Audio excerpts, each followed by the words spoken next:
السلام علیکم دوستو، آپ دیکھ رہے ہیں ہمارا یوٹیوب چینل یوبی اپڈیٹ، جہاں پر ہم بات کرتے ہیں گورنمنٹ ملازمین کے حوالے سے نیوز آپ کے ساتھ شیئر کرتے ہیں۔ آج کی 3 سے 4 نیوز ڈیفرنٹ قسم کی جو آپ کے ساتھ شیئر کرنے والے ہیں سیلری اور پینشن کے حوالے سے۔ سب سے پہلے تو ہے وفاق اور صوبوں میں ریٹائرمنٹ پر پینشن اضافے، نئے ریٹائرڈ ہونے والے ملازمین کو بڑا نقصان اور پرانے پینشنرز کو فائدہ۔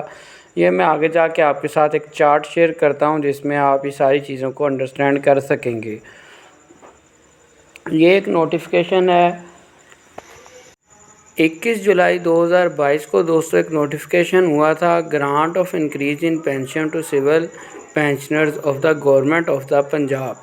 اس نوٹیفیکیشن میں کہا گیا تھا 2 دسمبر 2024 سے جو پہلے والے ریٹائرمنٹ تھی اس میں جو تھا جو سرکاری ملازمین ریٹائر ہو چکے تھے ان کی پینشن میں جو اضافہ تھا اس کو روک دیا گیا، جیسے کہ 2022 کا 10%، 2016 کا، 2017 کا 10%، 2018 کا 10%، 2019 کا 10% اور 2021 کا 10%۔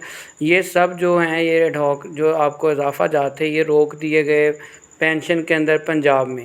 1 اگست 2025 یا اس کے بعد ریٹائر ہونے والوں کو کتنے سابقہ پینشن اضافہ ملیں گے، جو پرانے یعنی کہ اضافہ جات تھے وہ جو گورنمنٹ پینشن کٹ لگاتی جا رہی ہے اس حوالے سے چارٹ آپ کے ساتھ میں شیئر کر رہا ہوں۔ سائڈ پر آپ دیکھیں تو 2011، 2015، 2022، 2023، 24، 25 ہے۔ سب سے پہلے فیڈرل کو ڈسکس کر لیتے ہیں۔ فیڈرل کے ملازمین سب سے زیادہ موجوں میں ہیں، ان کو سمجھ لیں سارے اضافہ جات مل رہے ہیں۔ 11 میں 15% تھا وہ ابھی تک جاری ہے، مطلب کٹ نہیں لگا۔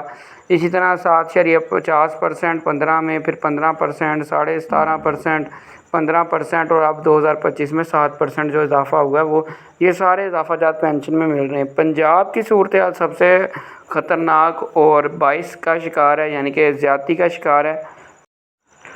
پنجاب کے اندر آپ دیکھیں کراس ہیں 2011 کے جو نوٹیفیکیشن جاری کیا گیا، جو 10% اضافہ جات تھے وہ روکے گئے ہیں 2015، 2022، 23، 24، 25۔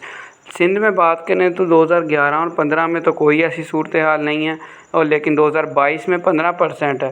یہ بھی ان کے ساتھ ویسے زیادتی 63% ہوتا تھا دوستو پہلے۔ یہ میں آگے چل کے آپ کے ساتھ وہ نوٹیفیکیشن بھی شیئر کرتا ہوں جب 63% اضافے کو انہوں نے 15% اضافے کا نوٹیفیکیشن کر دیا کہ 63% اضافہ نہیں ملے گا بلکہ 15% جو ہے اضافہ جات ملیں گے۔ پھر بھی خیر پنجاب سے تو بہتر ہے۔ اور اسی طرح کے پی کے دیکھیں، اس میں بھی 15، 17.5، 15 اور 7% کا اضافہ جات ہے۔ اور اگر ہم بلوچستان کی بات کریں تو بلوچستان اور فیڈرل کو اگر آپ غور سے دیکھیں تو یہ بالکل سیم ہے، دونوں کو ایک جیسے بینیفٹس ہیں، اضافہ جات ہیں وہ مل رہے ہیں۔ اور اگر یہ ریٹائر نہیں ہوئے تو ریٹائرمنٹ کی طرف جلدی چلے جائیں، ان کو زیادہ فائدہ ہوگا۔ یہ نہ ہو کہ پنجاب والی صورتحال وفاق اور کے پی کے ساتھ بھی ہو جائے۔ Grant of increase in pension to the civil pension of the government of the Sindh, یہ 63% والا نوٹیفیکیشن تھا جو آپ کے ساتھ میں نے شیئر کیا، بعد کے 63 سے 15% تک چلی گئی تھی۔ اب ایک اور چیز جو آپ کے ساتھ نئی نیوز شیئر کر دوں سرکاری ملازمین کے حوالے سے کہ rate of mark up provident fund کے حوالے سے، general provident fund for the fiscal year 2024 سے 25۔ یہ بری نیوز ہے دوستو۔ گورنمنٹ جو ہے آپ کی سیلری میں سے ڈیڈکشن کرتی ہے، کٹوتی کرتی ہے جی پی فنڈ کی شکل میں، وہ جمع ہوتا رہتا ہے سرکاری ملازم کا۔ پھر ایک ٹائم آتا ہے کہ وہ اس پر پروفٹ لگنا شروع ہو جاتا ہے، جو پروفٹ کی شرح ہے وہ گورنمنٹ کم کرتی جا رہی ہے اس کے اوپر، یعنی کہ آپ کو کم پروفٹ ملے گا۔ 2022 سے 23 میں اگر آپ دیکھیں تو 14.22 تھا، پھر 2023 سے 24 میں 13.97 تھا، 13.97%، یعنی کہ پچھلے سال سے 14 سے 13 پر لے کر آئے۔ اور 2024 سے 25 کا اگر ہم سال دیکھیں جو موجودہ سال چل رہا ہے ابھی، تو اس میں جو ہے اس جی پی فنڈ پر پروفٹ کا جو مارک اپ ریٹ ہے وہ 12.46% پر آ گیا ہے، یعنی کہ آپ کو جو پینشن میں اینڈ پہ جی پی فنڈ کا فائدہ ہوتا ہے وہ اب پہلے جتنا نہیں ہوگا۔ اگر یہ اسی طرح ہر سال کم ہوتا رہا تو بڑی خطرناک صورتحال بنتی جائے گی، یعنی کہ آپ کو اینڈ پر کچھ نہیں ملنے والا خاص۔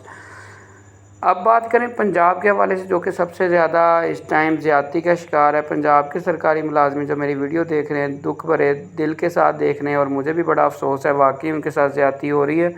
حال ہی میں پنجاب اسمبلی کے اندر 30% ڈسپیرٹی الاؤنس، لیو انکیشمنٹ، بیوہ کی پینشن بحالی، پینشن گریجوٹی سابقہ جو حساب سے اس سے دی جائے۔ چودھری خالد جوید ارائیں صاحب ہیں جنہوں نے